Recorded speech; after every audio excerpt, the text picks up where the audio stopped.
Aujourd'hui, on va se souvenir des 12 ans qui ont été moines, qui ont évangélisé. Ils sont nés à Thessalonique et ils sont partis pour le peuple, pour évangéliser le peuple slave. Cyril et Méthode, tous les deux ont donné tout pour que le peuple slave puisse connaître face à face les miracles du Christ parmi nous, l'Eucharistie, la vie monastique, etc. Il faut bien imaginer ces deux moines qui vont traverser tous les peuples slaves, même pour écrire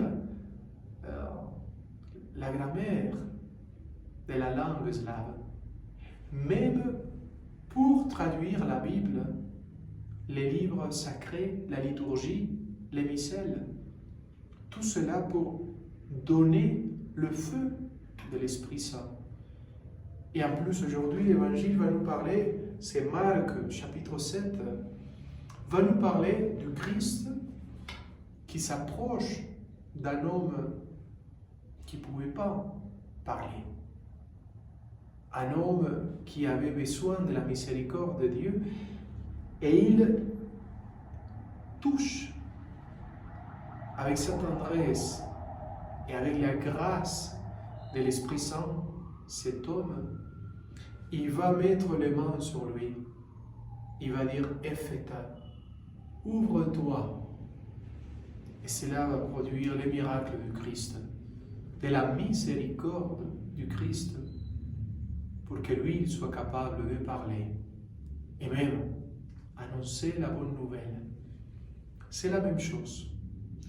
On a besoin aujourd'hui aussi, comme le peuple slave au IXe siècle, on a besoin d'avoir la pêche, la force, la joie de ces deux moines pour annoncer la bonne nouvelle du Christ. De la même manière qu'ici, en Amérique hispanique, les missionnaires, les jésuites, les franciscains, les dominicains, et même en Nouvelle-Espagne, les carmes sont arrivés, les carmes des chaux, pour annoncer la bonne nouvelle, pour évangéliser.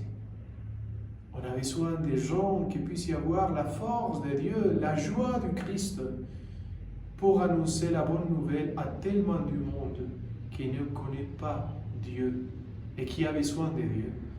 Allons-y, soyons capables de dire aussi à eux, Epheta, que ton cœur s'ouvre à la grâce, à l'action transformatrice de Dieu.